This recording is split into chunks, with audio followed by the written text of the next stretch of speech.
আসসালামু আলাইকুম। কেমন আছেন সবাই? আশা করছি আপনারা সবাই ভালো আছেন। আল্লাহর অশেষ মেহেরবানিতে আমরাও ভালো আছি আলহামদুলিল্লাহ। আজকে আপনাদের সাথে একটি শিক্ষণীয় ভিডিও শেয়ার করব। ওমরা হজ, এখন তো ওমরা হজে অনেকে যাচ্ছে। বড় হজের পরে প্রায় মানুষই ওমরা করতে যায়। ওমরা হজের কিছু নিয়ম কানুন বা ওমরা হজ করতে গেলে তাওয়াফ সাইতে কী দোয়াগুলা পড়তে হয় সেগুলো নিয়ে আজকে আলোচনা করব, বা আমি যেভাবে করেছি সেটাই আপনাদের সামনে তুলে ধরব। আমার এই ভিডিও থেকে যদি একটু কেউ উপকৃত হন তাহলে আলহামদুলিল্লাহ। আজকে যে ভিডিওটা করব সেটা অবশ্যই আপনারা স্কিপ না করে পুরো ভিডিওটা দেখবেন। ইনশাআল্লাহ আপনারা কিছু শিখতে পারবেন এবং আপনাদের ভালো লাগবে। হজ হলো ইসলামের 5টি ফরজ রুকনের একটি ইবাদত। হজের মাসাইল শিক্ষা করাও ফরজ। হজ শারীরিক, মানসিক ও আর্থিক একটা ইবাদত। হজ একটি মহান মেহনতের নাম, আল্লাহর কাছে তওবা করার নাম, পিছনে সব গুনাহ থেকে বাঁচার ইস্তেগফার চেয়ে সামনের জীবনে গুনাহ থেকে বেঁচে থাকার ওয়াদা করে যাওয়া, সৎ কাজের আদেশ ও অসৎ কাজের নিষেধ থেকে নিজেকে দূরে রাখার অঙ্গীকার। ওমরা শব্দের অর্থ জিয়ারত করা। ওমরার ফরজ দুটি, ইহরাম বাঁধা, ওমরার নিয়ত করে তালবিয়া পড়া। 2 নম্বর তাওয়াফ বা প্রদক্ষিণ করা। ওমরার ওয়াজিব দুটি, সাহি করা মানে দৌড়ানো বা হাঁটা। 2 নম্বর মাথা মুন্ডানো, পুরুষের বা চুল কাটা, এটা মেয়েরাও কাটতে হবে। মক্কায় পৌঁছার পর যেখানে থাকার ব্যবস্থা করা হবে সেই ঘরের ঠিকানা, ফোন নাম্বার নিয়ে একটু বিশ্রাম নিয়ে সব কিছু রেখে তারপরে তাওয়াফের জন্য নিয়ত করে বের হতে হবে।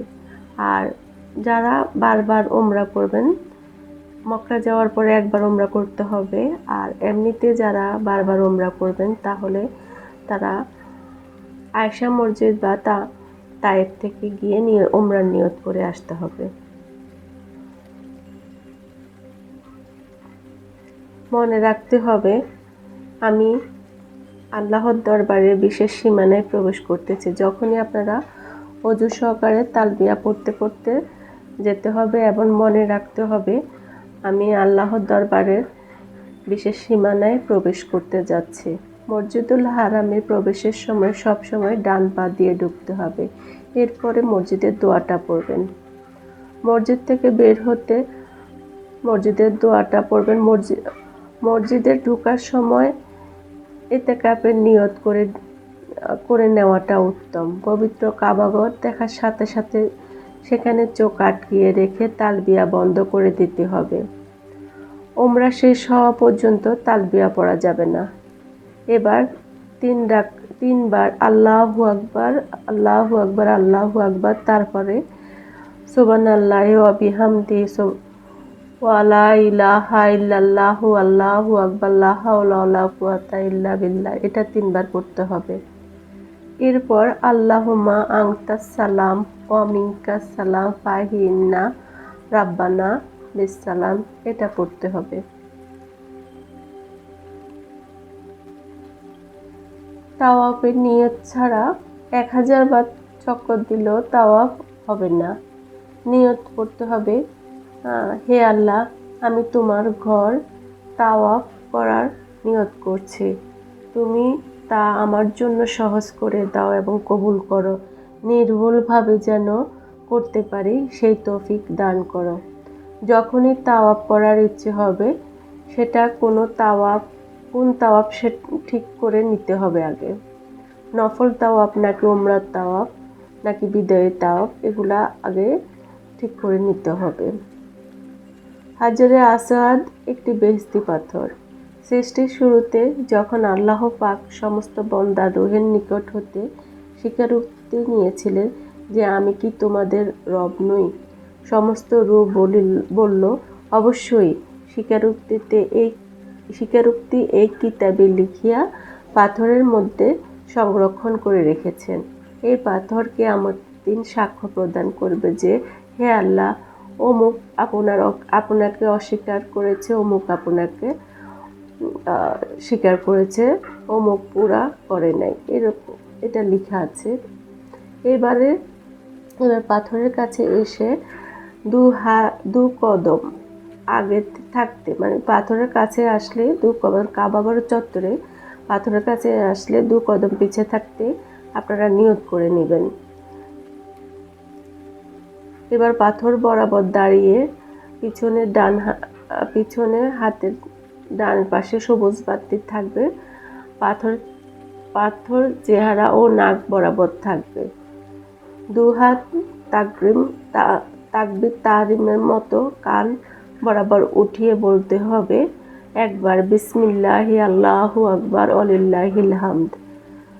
পরে হাত ছেড়ে দিতে হবে এবং পাথরকে ইশারা করে 2 হাতের তালুতে চুমু দিতে হবে।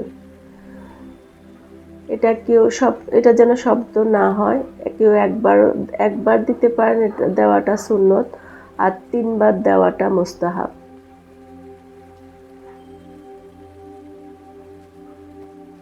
এরপর এই দোয়া করে ওয়াদা করতে হবে। সেটা আমি আপনাদের সাথে বাংলাতে শেয়ার করছি। হে আল্লাহ, আমি তোমার প্রতি ঈমান এনে তোমার কিতাবে সত্যতা স্বীকার করে তোমার দেয়া অঙ্গীকার পূর্ণ করে তোমার নবী সাল্লাল্লাহু আলাইহি সাল্লামের সুন্নতের অনুসরণ করে এই তাওয়াফ শুরু করছি। পুরুষ হাজিগণ প্রথম 3 চক্কর রমল করতে হবে, অর্থাৎ বীরের বেশে বুক ফুলিয়ে দ্রুত চলতে হবে। অবশ্য খেয়াল রাখতে হবে কেউ যেন কষ্ট না পায়। ছোট ছোট কদমে দ্রুত হাঁটা বা চলার নাম হলো রমল। পুরুষগণ পুরো 7 চক্করে ইস্তেবা করতে হবে, অর্থাৎ গায়ের কাপড়টা ডান বগলের নিচে দিয়ে বাম কাঁধে ফেলতে হবে, ডান কাঁধ খোলা থাকবে। তাওয়াফের সময় শুধু রুকুনে ইয়েমেনি যদি সহজে স্পর্শ করা যায় তাহলে করাটা সুন্নত। আমি এবার আপনাদেরকে 7 চক্করে তাওয়াফে 7 চক্করে যে দোয়াগুলো পড়তে হয় সেটা এক এক করে আপনাদের সাথে বলছি।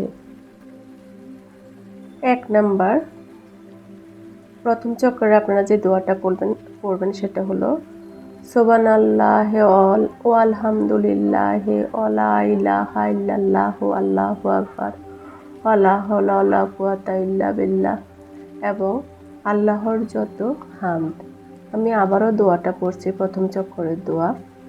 সুবহানাল্লাহ ওয়া আলহামদুলিল্লাহ ওয়া লা ইলাহা ইল্লাল্লাহু আল্লাহু আকবার ওয়া লা হাওলা ওয়া লা কুওয়াতা ইল্লা বিল্লাহ এবং আল্লাহর যত হামদ ইচ্ছা আপনারা পড়তে পারবেন। এভাবে করে পড়তে পড়তে যখন রুকুনে ইয়ামিনির কাছে আসবেন তখন পড়তে হবে। প্রতি চক্করে আপনারা খেয়াল রাখবেন রুকুনে ইয়ামিনি পর্যন্ত আপনারা দোয়াগুলো পড়বেন, কিন্তু রুকুনে ইয়ামিনি থেকে হাজরে আসওয়াদ পর্যন্ত আপনাদেরকে পড়তে হবে রব্বানা আতিনা ফিদ দুনিয়া হাসানাত ওয়া ফিল আখিরাতি হাসানাত ওয়া কিনা আযাবান্নার। এটা পড়তে হবে, এটা প্রতি চক্করে পড়তে হবে, না হলে না। এটা পড়াটা বাধ্যতামূলক। আর দ্বিতীয় চক্করে দুরূদ শরীফ বা দুরূদ সমূহ, দুরূদ ইব্রাহিম বা যে কোনো দুরূদ পড়তে পারবেন। দুরূদ ইব্রাহিম পড়তে পারেন বা দুরূদ শরীফ, যে কোনো দুরূদই এটা দ্বিতীয় চক্করে পড়তে হবে। তৃতীয় চক্করে ইস্তেগফার, সাইদুল ইস্তেগফার, আস্তাগফিরুল্লাহ আল্লাজি এইসব দোয়াগুলা পড়বেন। দোয়ায়ে আদম, ইউনূস ইত্যাদি। উল্লেখ্য যে দোয়াতে আপনার ক্ষমা চাওয়া হয় সেই সব ইস্তেগফারগুলো পড়তে হবে। এটা 3য় নাম্বার চক্করে। চতুর্থ চক্করে সূরা ফাতিহা, আয়াতুল কুরসি, সূরা কাফিরুন, সূরা ইখলাস, সূরা ফালাক।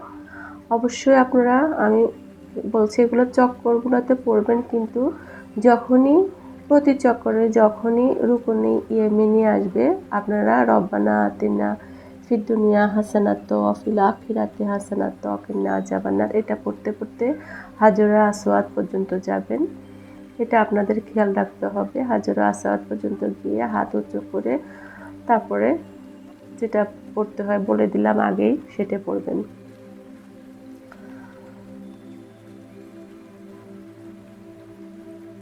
তারপরে চতুর্থ চক্কর বললাম, সেটা সূরা ফাতিহা, সূরা আয়াতুল কুরসি, সূরা কাফিরুন, সূরা ইখলাস, সূরা ফালাক, সূরা নাস এগুলা। পঞ্চম চক্করে কালিমা সাহারাম, লা ইলাহা ইল্লাল্লাহু ওয়াহদাহু লা শারীকা লাহু লাহুল মুলকু ওয়া লাহুল হামদু ইউহয়ী ওয়া ইউমীতু ওয়া হুয়া আলা কুল্লি শাইইন কাদির। অথবা যে কোনো হামদ পড়তে পারেন। লা ইলাহা ইল্লাল্লাহু ওয়াহদাহু লা শারীকা লাহু লাহুল মুলকু ওয়া লাহুল হামদু ইউহয়ী ওয়া ইউমীতু ওয়া হুয়া আলা কুল্লি শাইইন কাদির।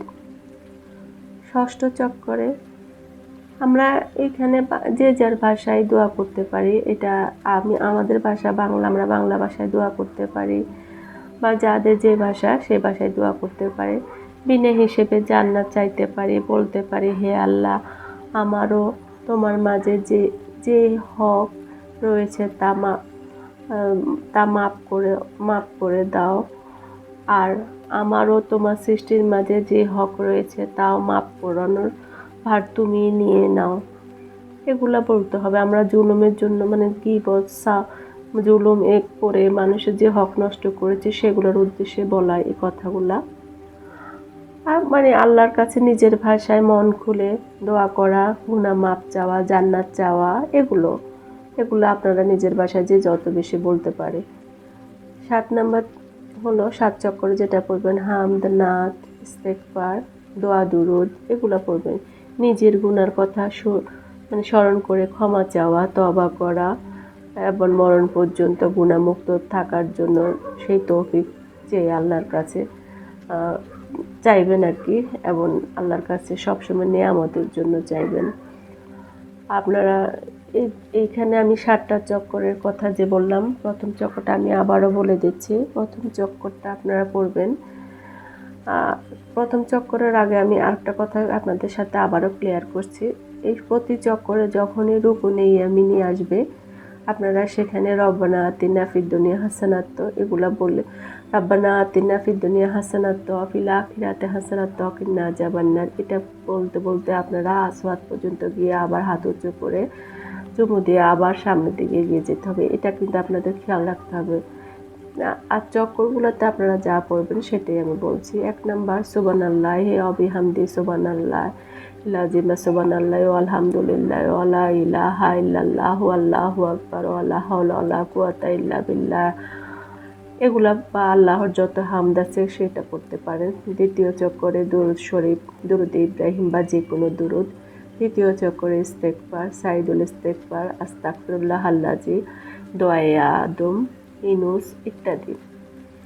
আর চতুর্থ চক্করে সূরা ফাতিহা, আয়াতুল কুরসি, সূরা কাফিরুন, সূরা ইখলাস, সূরা ফালাক, সূরা নাস। পঞ্চম চক্করে কালিমায়ে সাহারাম, লা ইলাহা ইল্লাল্লাহু ওয়াহদাহু লা শারীকা লাহু লাহুল মুলকু ওয়া লাহুল হামদু ইউহয়ী ওয়া ইউমীতু ওয়া হুয়া আলা কুল্লি শাইইন কাদির। ষষ্ঠ চক্করে এটা আমাদের যে যার ভাষায় আমরা দোয়া করতে পারি, নিজের গুনাহ মাপ চেয়ে আল্লাহর কাছে মাপ চাইতে পারি, বা যেন বিনা হিসেবে আমরা জান্নাত পাই আল্লাহর কাছে চাইতে পারি, এগুলোই আর কি। সপ্তম চক্করেও সেরকমই হামদ, নাত, ইস্তেগফার, দোয়া কবুল, দুরুদ নিজের গুনাহ মাফের কথা স্মরণ করে তওবা করা, আল্লাহর কাছে গুনাহ মাপ চাওয়া, আল্লাহর নিয়ামত থেকে যেন আমরা বঞ্চিত না হই সেগুলা কথা বলা। এভাবে করে আমরা যখন 7 চক্কর শেষ করব,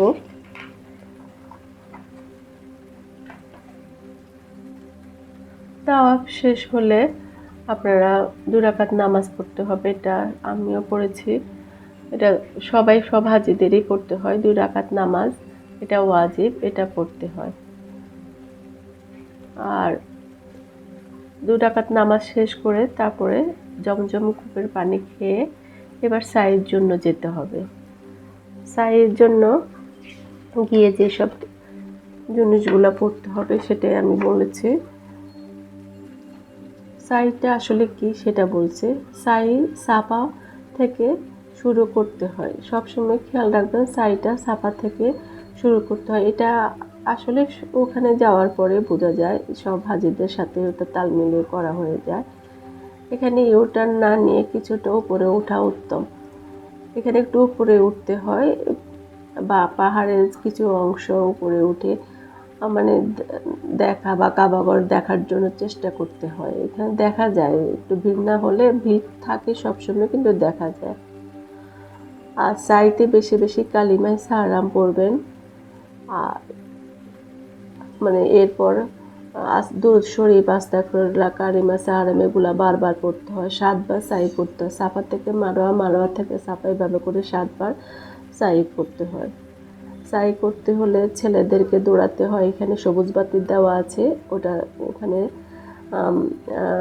ছেলেদেরকে দৌড়াতে হয়। আর দৌড়ানোর একটা নিয়ত আছে, সেটা আমি বলছি। রাব্বিক ফির ওয়ারহাম ওয়াংতাল আজুল আকরাম, এটা পুরুষরা পড়তে পড়তে এটাতে দৌড়াতে হবে, আর মহিলাদের এখানে দৌড়ানোর দরকার নাই। আর সূরা বাকারার আয়াত 158 নম্বর আয়াত, এটা এই পাহাড়ে উঠতে উঠতে পড়াটা উত্তম। সূরা বাকারার 158 নম্বর আয়াত, এটা মানে সাই করার সময় আপনারাও পাহাড়ে উঠতে মানে পড়াটা উত্তম, এটা অবশ্যই পড়বেন। আর পুরুষ হাজিগণ সবুজ বাতির অংশ, এখানে নির্দিষ্ট সবুজ বাতির মানে দেওয়া আছে কতটুকু জায়গা নিয়ে, ওই কতটুকু দৌড়তে হয়। এবং দৌড়তে গিয়ে আপনারা যে দোয়াটা পড়বেন সেটা আমি আবারও বলছি। রাব্বিক ফির ওয়ারহাম ওয়াংতাল আজুল আকরাম, এটা পড়তে পড়তে দৌড়াতে হবে। এটা দৌড়ানো শেষ হলে আপনাদের 7 চক্কর হয়ে যাওয়ার পরে আপনারা এখানে বসে এবার মানে এখানে ওমরা করা শেষ হয়ে যাবে এবং চুল কাটতে হবে। পুরুষ হাজিগণের চুল কাটতে হবে এবং মহিলা হাজিগণ এটা 1 ইঞ্চি পরিমাণে চুল কাটলেও হবে। আর এটা এভাবে করলে সবচেয়ে ভালো, সবাই এভাবে করবেন। আর পুরুষ হাজিগণ অনেকে আছে যে অল্প চুল কাটেন না, পুরাটা করাটাই ভালো, পুরা ন্যাড়া করাটাই ভালো। হে রাব্বুল আলামিন, সকল মুসলমানের সাথে আপনি আমাদেরকেও সেই কবুল হজ করার বা উমরা করার তৌফিক দান করুন। হে আল্লাহ, আমার সমস্ত গুনাহ মাফ করে দিন, ছোট গুনাহ, বড় গুনাহ, আগের গুনাহ, পরের গুনাহ। হে অন্তর সমূহের পরিবর্তনকারী, তোমার দিনের উপর আমার অন্তরকে অবিচল রাখো। হে আল্লাহ, তুমি আমাকে সকল ঘৃণিত স্বভাব, অবাঞ্ছিত আচরণ, কুপ্রবৃত্তির তাড়না ও সব ধরনের রোগ ব্যাধি হতে দূরে রাখো। হে সুবহানাল্লাহ তাআলা, তোমার অন্তরে তাকওয়া দান করো, তাকে পবিত্র করো। তুমি অন্তরের উত্তম পবিত্রতাকারী। হে আল্লাহ, তুমি আমায় এমনভাবে ক্ষমা করো যেন এরপর আমি আর কোনো পাপ না করি। হে আল্লাহ, তুমি আমায় এমনভাবে হেদায়েত দান করো যেন এরপর আমি আর ভুল পথে না যাই। হে আল্লাহ, তুমি আমায় এমনভাবে শান্তি দান করো যেন আর কোনো কষ্টে না পড়ি। আর যখন যে হালাতে আসে তাতে যেন ধৈর্য ধারণ করতে পারি। হে আল্লাহ, তুমি আমায় এমনভাবে সম্মানিত করো যেন এরপর আর অপদস্থ না হই। হে আল্লাহ, নিশ্চয়ই আমি পরাজিত, অতএব তুমি সাহায্য করো। আমিন। আল্লাহ তাআলা যেন আমাদের মুসলমান ভাই বোনদের সবারই পবিত্র হজ এবং উমরা হজ করার তৌফিক দান করুক। আল্লাহ যেন সবাইকে তার ঘরের মেহমান করে নেয়। আল্লাহর কাছে সবসময় দোয়া করি, আল্লাহ সবার সাথে যেন আমাদেরকে বারবার উমরা হজ বা উমরা হজ করার তৌফিক দান করুক। আমরা যেন আল্লাহর ঘর বারবার দেখতে পারি, আল্লাহর ঘরের মেহমান হতে পারি। সবসময় আল্লাহর কাছে এই দোয়া করি। আমার ভিডিওতে যদি কোথাও কোনো ভুল হয়ে থাকে তাহলে অবশ্যই ক্ষমা সুন্দর দৃষ্টিতে দেখবেন, কারণ আমি যেভাবে করেছি আমি সেটাই আপনাদের সামনে তুলে ধরেছি। আমার ভুলও হতে পারে, কিছু আল্লাহ মাফ করুক। আমি চেষ্টা করেছি এভাবেই সব কিছুই করতে, আর যেভাবে করেছি আমি সেটাই আপনাদের সামনে তুলে ধরেছি। আপনারা সবাই ভালো থাকবেন। আল্লাহ সবাইকে হজ বা উমরা হজ করার তৌফিক দান করুক। সবাই ভালো থাকবেন। ইনশাআল্লাহ আগামী দিন নতুন আরেকটা ভিডিও নিয়ে আপনাদের সামনে হাজির হব। আমি লিপি। আল্লাহ হাফেজ। আসসালামু আলাইকুম।